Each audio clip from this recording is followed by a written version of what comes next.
제가 아는 목사님 중에 한 분, 동창분이 한 20년 가까이 캐나다에 사시다가 얼마 전에 한국에 들어오셨답니다. 그분이 한국에 와서 며칠 지내고 나서 즉시 하시는 말씀이 너무 빠르다. 모든 것이 너무나 빨리 바뀐다. 그래서 도저히 적응할 수가 없다. 그렇게 말하셨다고 합니다. 지금 한국 사회는 과속 사회죠. 빠른 것을 선호하고 추구하고 실제로 모든 것들이 너무나 빨리빨리 바뀌고 변합니다. 그래서 이 과속으로 항해하는 한국 사회의 호를 타고 있는 사람들이 멀미를 느낍니다. 그리고 자주 사고가 일어납니다. 여기서 멀미 사고는 정서적인 황폐함, 정신질환의 급증, 가정을 비롯한 공동체의 갈등과 깨어짐, 각종 폐륜적인 사건들 등을 말하죠. 근데 브레이크가 없어요. 원래 사회 전체가 일단 한번 그렇게 되면 속도를 줄이기가, 멈추기가 사실상 불가능하고 개인이 그걸 하는 것은 더더군다나 안 됩니다. 그래서 많은 사람들은 멀미를 느끼고 사고의 위험성을 알고 불안해하면서도 뒤처지기 싫어서 거기에 합승하는 것이 일반적이죠. 또 가령 어떤 사건이 하나 딱 터지면 요즘은 실시간으로 사람들이 거기에 반응하고 거기에 한동안 감정을 확 쏟아놓습니다. 그런 뒤에 그걸 돌아보고 의미를 찾고 소화를 해야 될 텐데 그런 시간 없이 또 다른 사건이 실시간으로 계속 우리에게 들리죠.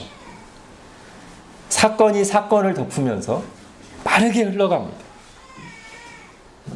이런 상황 속에서 이런 속도와 흐름에 뒤처질까 봐 어떤 이들은 새로운 정보를 계속 만들어내고 어떤 이들은 그것을 퍼다 나르고 또 어떤 이들은 그 새로운 정보를 찾고 귀를 기울입니다. 우리는 거기에 이미 익숙해져 가고 있습니다. 그러는 사이에 아주 중요한 것을 잃어버리죠. 여러 가지를 말할 수 있는데 저는 오늘 그것을 일단 이런 단어로 표현하겠습니다. 과속 사회에서 우리가 잃어버리고 있는 굉장히 중요한 것 중에 하나가 깊이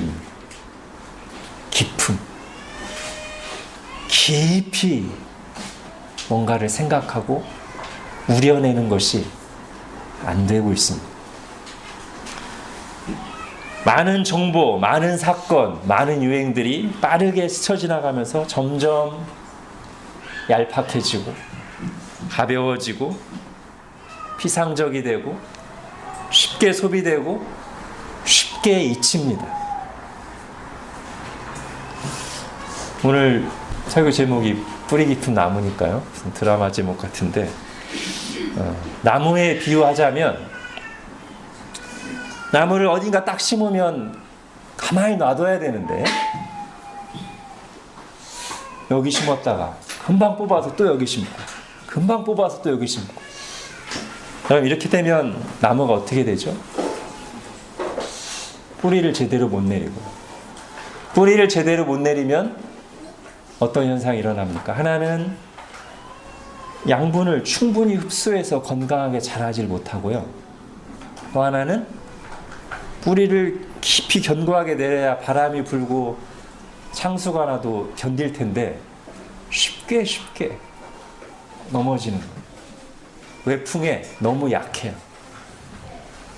너무 쉽게 상처받고 너무 쉽게 관계가 깨어지고 너무 쉽게 분노하고 마음이 식어갑니다.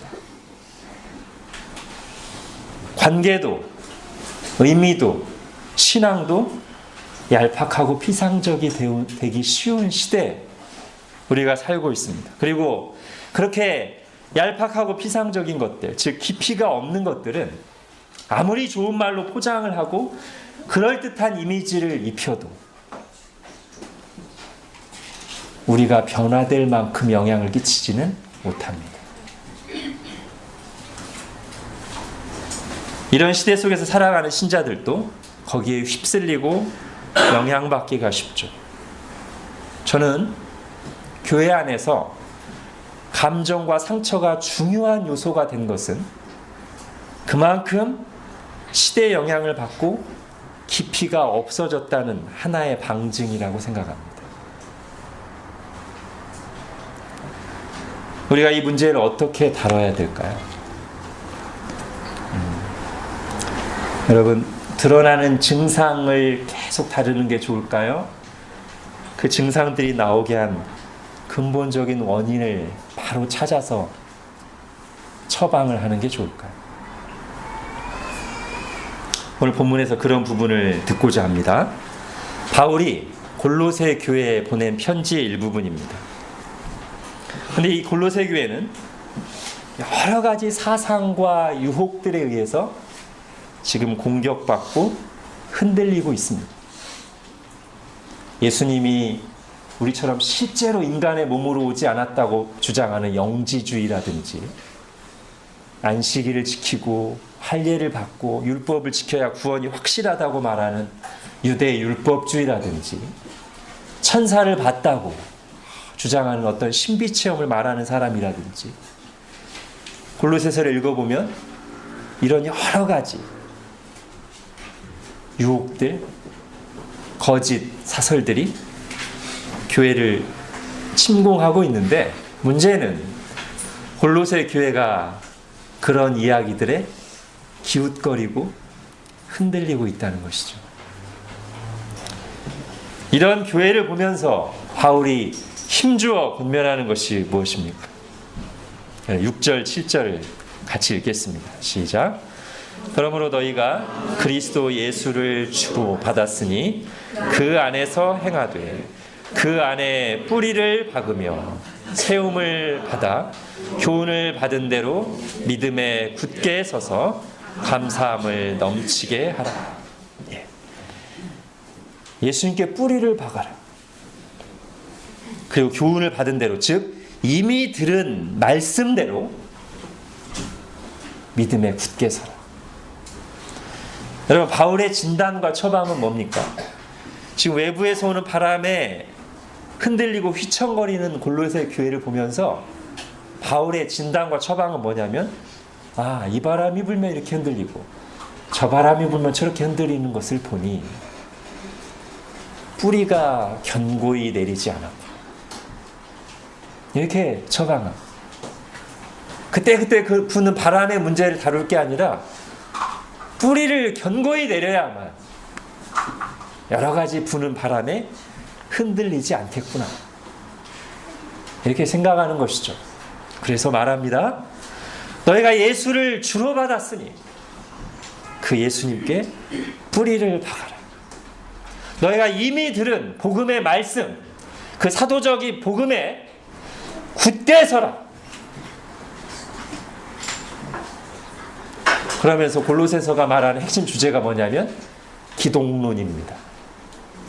그리스도가 어떤 분인지를, 그거를 주제 삼아서 쓴 편지가 골로새서예요.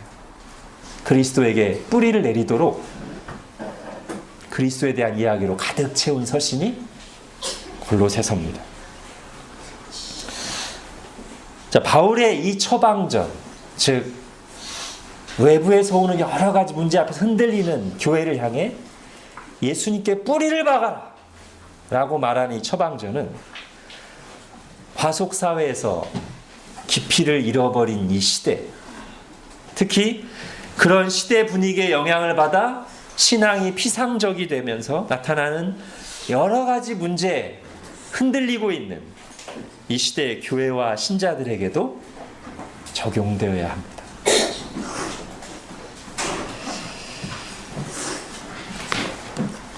여러분, 나무가 뿌리를 내리는 것은 두 가지를 위해서 절대적으로 필요하죠. 앞에서도 한번 했지만 오늘 주제니까 한 번 더 하겠습니다. 나무가 뿌리를 내리는 것은 첫 번째는 뿌리 내리는 그 땅에서 양분과 수분을, 즉 나의 생명을 위한 모든 것을 빨아들이기 위해서입니다. 그렇다면 예수님께 뿌리를 박으라고 할 때 첫 번째 이유는 나의 구원을 위해, 나의 생명을 위해, 나의 변화를 위해, 나의 매일매일의 삶을 위해 예수 그리스도에게서 충분한 영적 양분을 빨아들이라는 거예요. 그것으로 살라는 것이죠. 두 번째, 나무가 뿌리를 깊이 견고하게 내려야 하는 두 번째 이유는 아까도 말했듯이 바람이 불고 비바람이 몰아칠 때 뿌리가 깊이 견고하게 내리지 않으면 넘어지고 뽑히고 죽는단 말이죠. 예수 그리스도께 뿌리를 박으라는 것은 그 예수 그리스도를 굳게 붙잡아서 거기에서 나오는 힘으로 외부에서 오는 여러 가지 유혹과 환난과 거짓말들을 흔들림 없이 이겨내라는 것입니다. 자, 이게 적용돼야 될 첫 번째 것은 단연코 구원의 문제입니다. 나의 구원을 오직 예수 그리스도께만 있음을 굳게 붙잡는 것이 바로 예수님께 뿌리를 박는 것이죠. 우리는 이렇게 말해야 됩니다. 더 추구할 것, 더 필요할 것 없습니다. 나의 구원을 위해 예수 그리스도만으로 충분합니다. 예수 그리스도께서 십자가에서 나를 위해 하신 일로 충분합니다. 이게 우리의 고백이어야 됩니다. 예수님께서 십자가에서 고난을 다 받으시고 죽기 직전에 하신 말씀, 다 이루었다. 율법의 요구를, 구약의 예언을, 우리를 죄에서 구원하시기 위한 일을 다 이루었다 하신 주님의 말씀을 한치의 의심도 없이 우리가 아멘으로 받아야 됩니다. 아멘! 주님이 다 하셨습니다. 제가 거기에 0.0001도 보탤 것이 없습니다.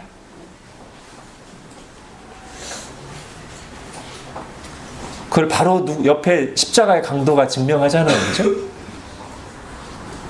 바로 옆에 십자가의 강도가, 흉악범이 아무것도 한 게 없어요. 정말로.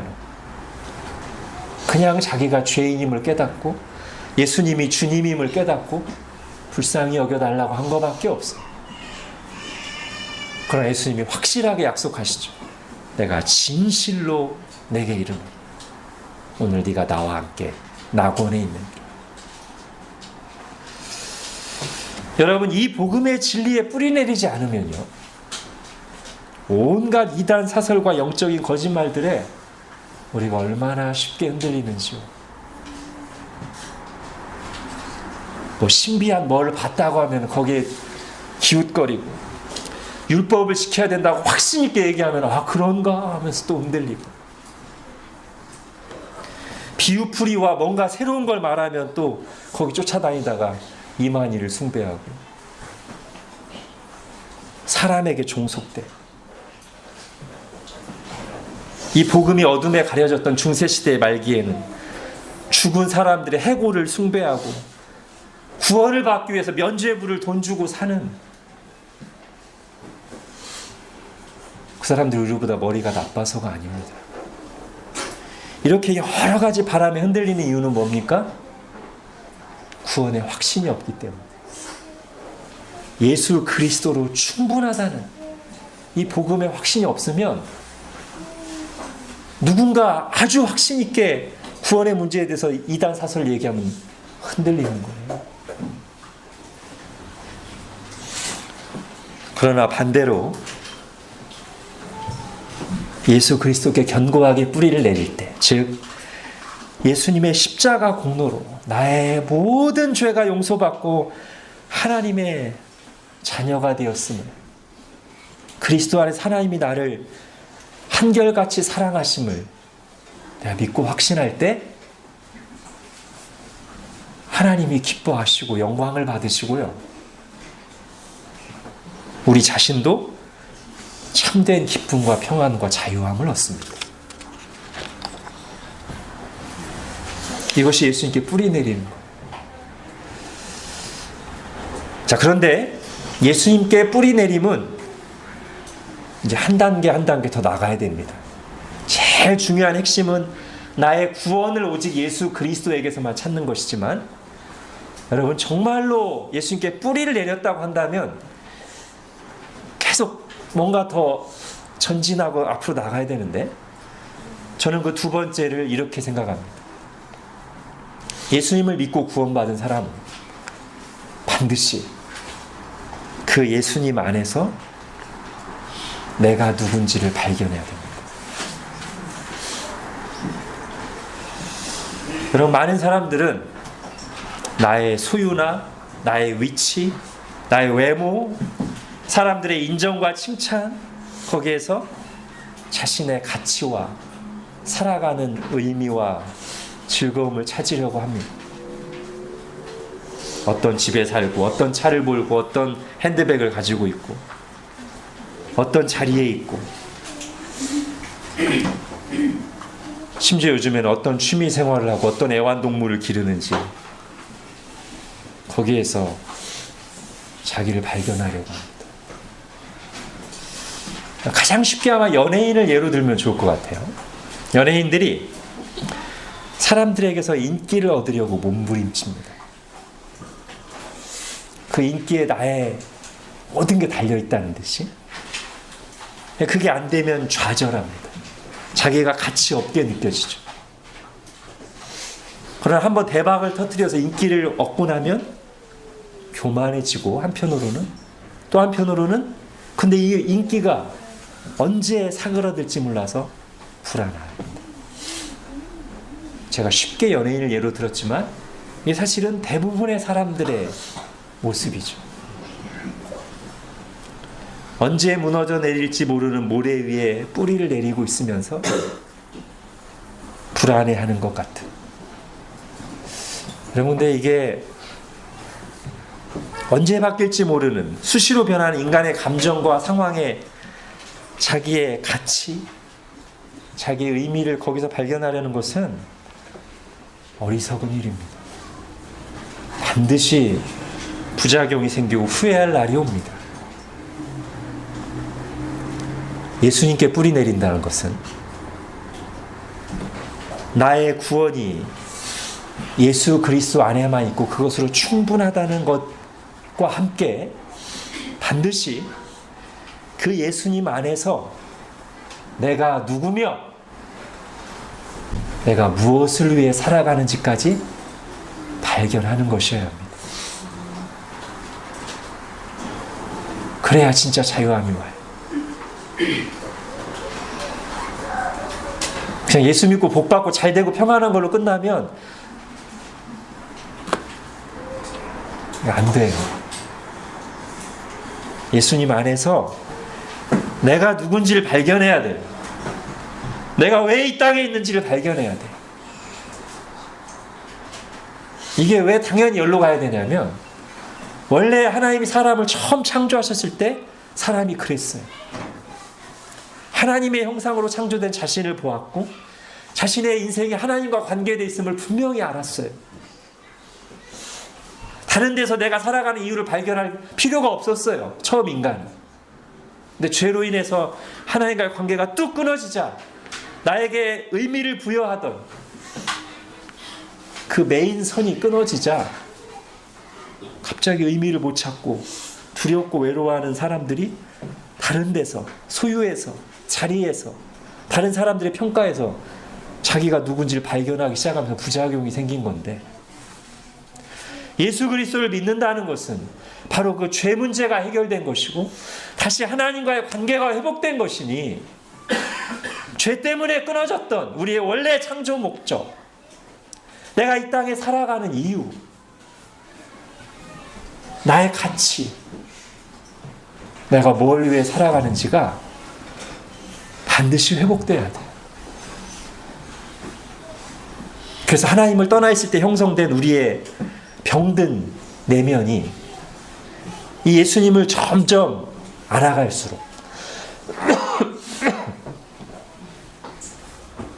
예수님께 뿌리를 내려서 그분으로부터 내가 누구인지를 발견하게 해주는 양분을 흡수하면 흡수할수록 왜곡된 가치관, 잘못된 자아관, 병든 자존감, 열등감, 사람에게 집착하는 마음, 그 사람 말 한마디에 너무 쉽게 상처받는 모습들, 이런 것들이 점점 치유돼야 돼요. 그게 예수님께 뿌리를 내리는 것입니다. 우리의 신앙 요리문답, 하이델베르크 요리문답 1문에 살아서나 죽어서나 나는 나의 것이 아니요 몸도 영혼도 나의 신실한 구주 예수 그리스도의 것입니다. 이 고백은 구원에 대한 고백이기도 하지만 지금까지 제가 말씀드린 내가 누구인지, 내가 어디에 뿌리를 두고 어디서 내가 살아가는 의미와 안정감을 발견해야 되는지를 말해주는 신앙 고백이란 말이에요. 내가 뭘 소유했느냐가 아니라 내가 누구의 소유인가, 내가 뭘 했느냐가 아니라 하나님께서 나를 위해 무엇을 하셨는가 해서 나를 발견하고 내가 무엇을 위해 살아가는지를 발견해야만 시시각각 변하는 환경에서, 그리고 사람들의 평가에서 자유로울 수 있단 말이에요.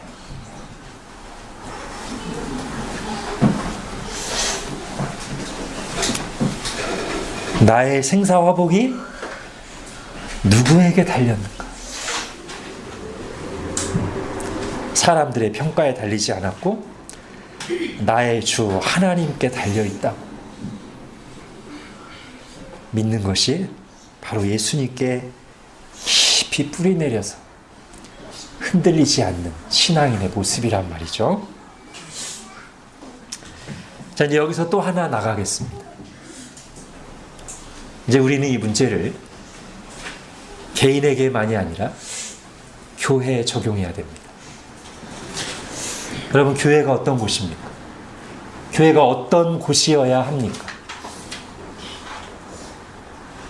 이게 유행이라고 하면 교회가 이거를 막 추구하고, 요즘에 이런 프로그램을 하면 사람들이 많이 몰린다고 하면 또 그거 하고, 올해는 이 프로그램과 세미나에 뿌리를 내렸다가 몇 년 뒤에는 다른 코스, 다른 훈련에 뿌리를 내리는,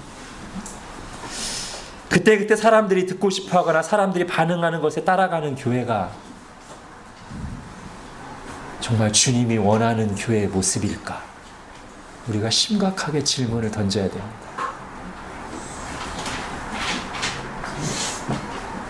저는 교회는 뿌리 깊은 나무와 같아야 된다고 생각합니다. 아니, 성경을 볼 때 그래야 됩니다. 교회라는 나무가 예수 그리스도에게만 뿌리를 받고 있어야지, 세상 유행을 따라 여기저기 옮겨 심어주면 그게 어떻게 교회라는 나무일 수 있겠습니까? 교회는 오히려 빠르게 변해가고 자기들 나름대로 좋은 것을 추구하는 이 세상 흐름을 거슬러 변하지 아니하시는 하나님과 하나님의 그 변함없는 진리에 뿌리를 내린 변하지 않는 공동체여야 되지 않겠습니까?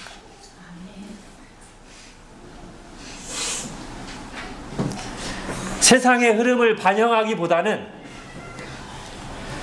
변하지 않는 진리로 세상에 빛을 비추는 그런 곳이 교회여야 되지 않겠습니까? 이것은 우리의 신앙 고백과 일치합니다. 오늘 우리가 예배 시작했던 사도신경에 이런 부분이 있죠. 성령을 믿사오며 그 다음에 거룩한 공회를 믿사오며, 이걸 좀 풀어서 하면 뭐죠? 하나의 거룩하고 보편적인 교회를 믿사오며잖아요. 제가 교회를 여러분과 같이 배울 때 이 보편적인 교회를 제가 어떤 말로 표현했죠? 언제나 어디서나 누구나. 이게 보편적인의 뜻이에요. 그래서 처음에는 유대인들만 믿었던, 이스라엘 사람들만 믿었던 교회, 이제는 모든 민족, 모든 종족이 다 이 교회 안으로 들어옴으로 보편적인 교회가 되는 것이고, 또 하나는 그렇게 여러 민족, 여러 나라, 다양한 시대, 다양한 지역에서 믿음에도 불구하고 16세기의 교회나 지금 21세기의 교회나 유대인들의 교회나 한국 사람들의 교회가 본질적으로 다르지 않은 보편적인 그런 모습을 띄어야 한다는 것이죠. 그래서 교회가들이 참으로 건강하고 바르다면 어느 지역, 어느 나라, 어느 시대 교회를 가도 크게 다르지 않은, 그리고 그 교회들 속에서 아, 교회가 이런 곳이구나 라는 것을 공통적으로 발견할 수 있을 때 우리의 신앙 고백이 참으로 맞는 말이 되는 거 아니겠습니까? 그러므로 교회는 시대의 흐름에 편승하면서 각 시대의 사람들이 원하는 모습으로 존재하는 것이 아니라 뿌리 깊은 나무처럼 항상 그 자리에 있습니다. 빠르게 변하는 세상 속에서 변하지 않고 진리와 신앙의 원리를 지키며 한결같은 모습으로 예수 그리스도를 섬기고 말씀을 따라 세워져 가는 공동체여야 합니다. 그래서 과속사회에서 멀미를 느끼고 사고를 당한, 참된 안식을 찾지 못한 각각의 시대의 인생들이 이 변하지 않는 견고한 교회라는 방주에 와서 예수 그리스도를 통해 구원을 발견하고 그분 안에 있는 참된 안식을 누릴 수 있는 곳이 교회여야 합니다.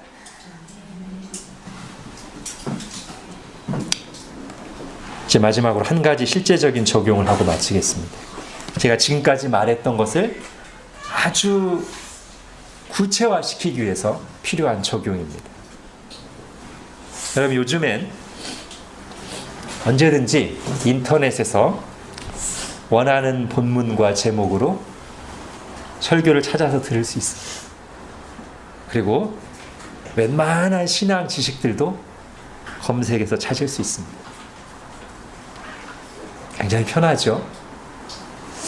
근데 이게 우리 신앙에 유익할까요? 이거는 진지하게 생각해 봐야 됩니다. 물론 이게 다 나쁘지만 않습니다. 필요한 부분이 있습니다. 유익한 점이 있습니다. 그런데 아주 위험한 요소가 있습니다.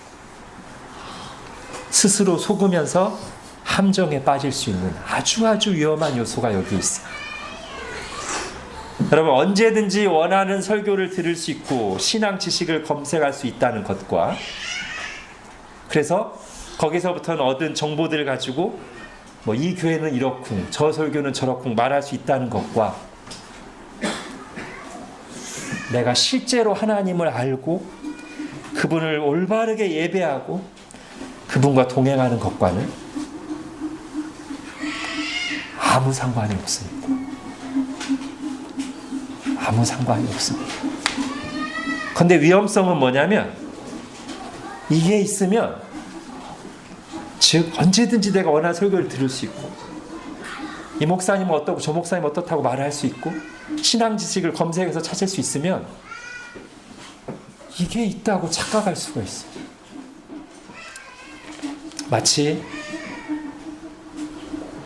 자기 집 책장에 좋은 책들을 막 사다 꽂아놓고 실제로 읽지는 않았으면서도 그 책에 대한 유명인들의 서평을 여기저기 주워 듣고서 자기가 이러쿵저러쿵 말을 섞을 수 있으면 마치 자기가 그 책을 다 소화하고 아는 것처럼 착각하듯이.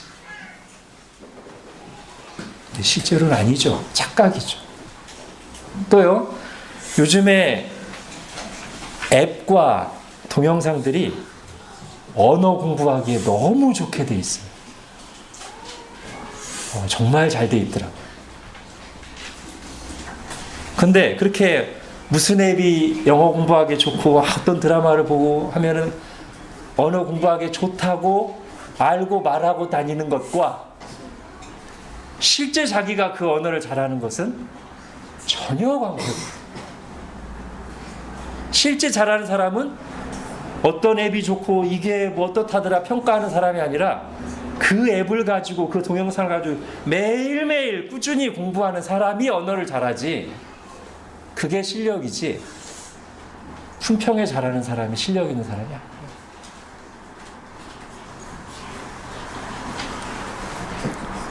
일반 지식도 그럴진데 하물며 인격적인 생명의 활동은, 신앙은 더더욱 그렇죠.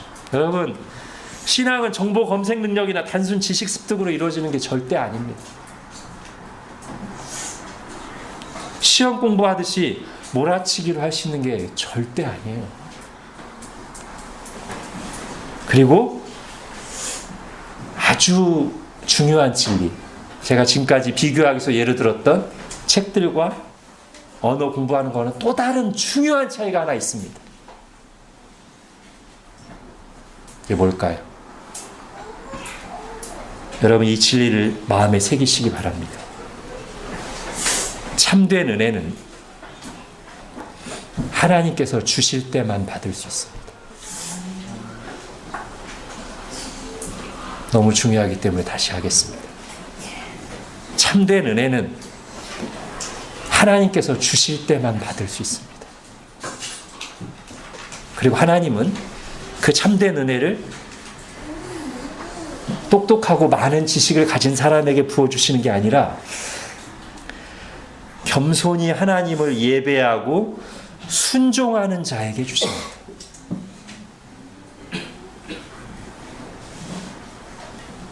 여러분, 하나님은 광야에서 이스라엘에게 매일매일 만나를 내려주셨습니다. 왜 그러셨을까요? 60만이나 되는 사람들 한 달치 줄 능력이 안 돼서 그때 겨우 매일매일 공급해 주신 게 아니죠. 10년치 100년치도 한꺼번에 주실 능력이 하나님께 있습니다. 그런데 왜 귀찮게 매일매일 만나를 주셨죠? 이스라엘 백성들이 매일매일 말씀을 되새기고 순종하며 하나님을 의지하고 살도록, 그게 하나님이 원하시는 거예요. 또한 우리 주님께서는 우리에게 주기도문으로 기도를 가르치실 때 어떤 기도를 주셨습니까? 오늘 우리에게 일용할 양식을 주십시오. 기도하라고 가르치셨습니다. 무슨 의도시죠? 오늘 매일매일 하나님을 의지하고 살아가라는 뜻이요, 오늘 매일매일 하나님 아버지께 나와 기도하라는 뜻입니다.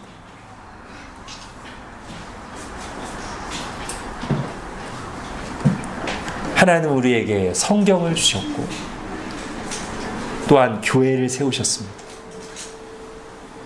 그래서 하나님이 당신의 백성들을 어떻게 다스리십니까? 구약시대 이스라엘 백성에 대해서 그랬듯이 말씀으로 교회를 가르치시고 인도하십니다. 그러므로 하나님께서는 교회의 말씀을 선포하고 가르치는 직분을 두시고 교회 안에 말씀을 선포하도록 하셨습니다. 그리고 그것이 예배 중에 선포되게 하심으로써 검색에서 신앙 지식을 찾는 사람들이 아니라 신령과 진정으로 우선순위를 두고 하나님 앞에 진정으로 예배하는 자들 가운데 하나님이 말씀을 주시고 그 말씀으로 구원을 베푸시고 그 말씀으로 교회를 이끄시고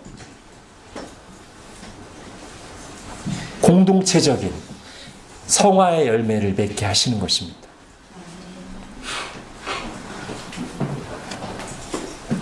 그러므로 뿌리 깊은 나무와 같은 신앙은 결국 하나님의 말씀을 잘 받고 그 말씀에서부터 오는 은혜와 진리로 다스림을 받고 열매를 맺는 것인데, 그게 실제로 이루어지는 프로세스가 어떻게 돼요?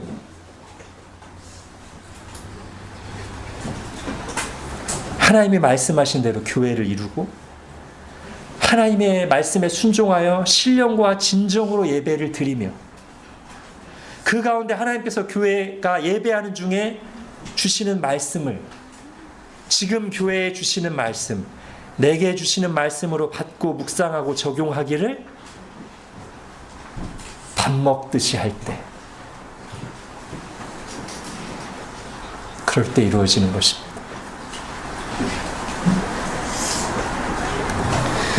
여러분, 말씀과 한 걸음 떨어져서 간만 보는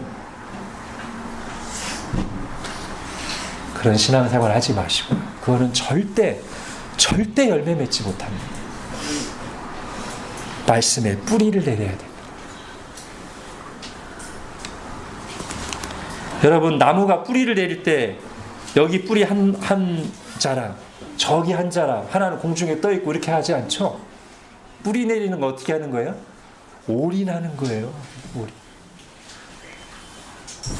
시냇가에 심은 나무가 그 윤택한 땅에서 물과 양분을 충분히 매일매일 정기적으로 규칙적으로 쫙 빨아들이면서 세월이 지나고 봄, 여름, 가을, 겨울 지나면서 열매를 맺듯이 말씀에 뿌리를 내리고 거기서 실제로 은혜와 진리의 양분을 매주 매일매일 빨아들여서 나의 영적 근육과 살과 피로 삼아야 되고요. 그래야 땅에 깊이 뿌리 박은 나무가 햇볕이 내리칠 때나 비바람이 몰아칠 때 말라붙거나 휩쓸려 가지 않고 땅을 지탱하여 든든히 서 있듯이 하나님께서 말씀을 통해 주시는 은혜와 진리를 굳게 붙들고 서 있어야 합니다. 그리고 그것은 내가 원할 때, 내가 원하는 방식으로 몰아치기로 되는 것이 아니라 하나님께 예배하는 자리, 순종하는 자리에서 봄, 여름, 가을, 겨울을 지나면서 열매를 맺게 되는 것입니다.